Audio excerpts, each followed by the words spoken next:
মুমিন হিসেবে নিজকে মুমিনদের কাতারে রাখি, তাহলে এই কাজটি আমাকে করতেই হবে।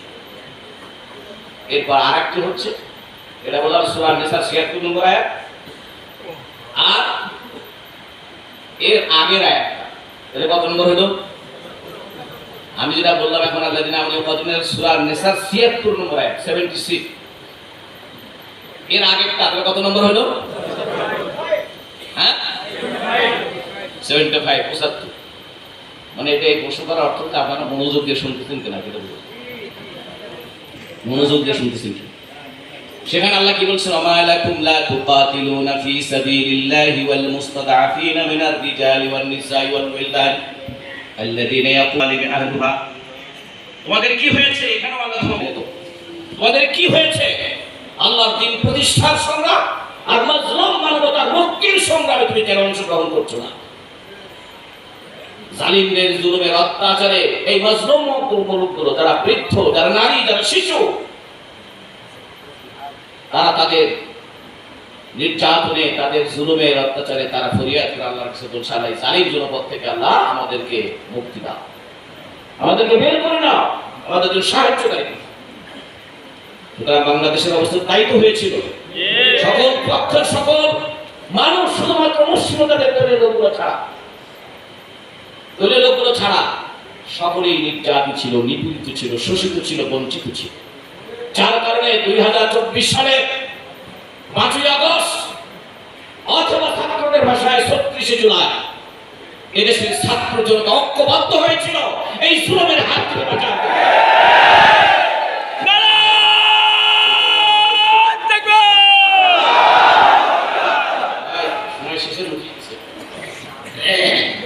সুতরাং আমাদেরকে আল্লাহর দ্বীন প্রতিষ্ঠা, সাথে মুসলিম মানবতার মুক্তির এই সংগ্রামে আমি অংশগ্রহণ না করে বসে থাকি কিভাবে?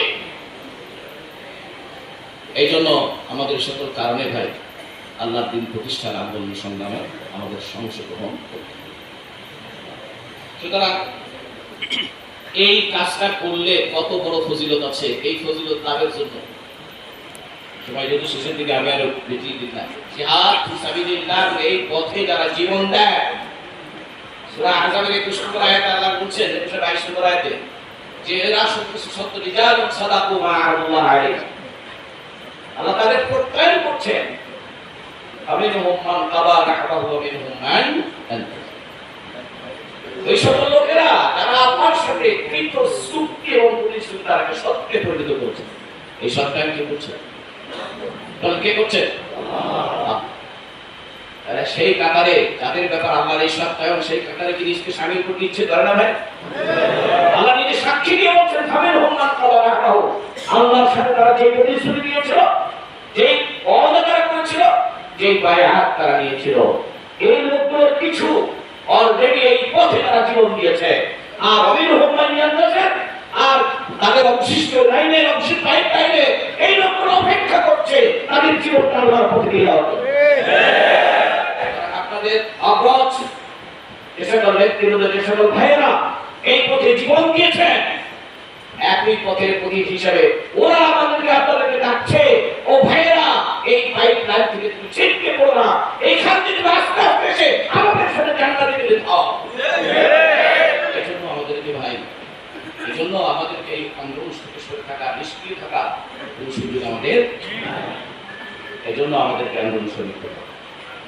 এখন সবশেষ কথাটা হচ্ছে যে 2024 সালের 5ই আগস্ট ছাত্র জনতার যে পক্ষপাত, যে ইস্যুর উপরে তারা ঐক্যবদ্ধ হয়েছে, এই ইস্যুটা আপনার, এই ইস্যুটা কার?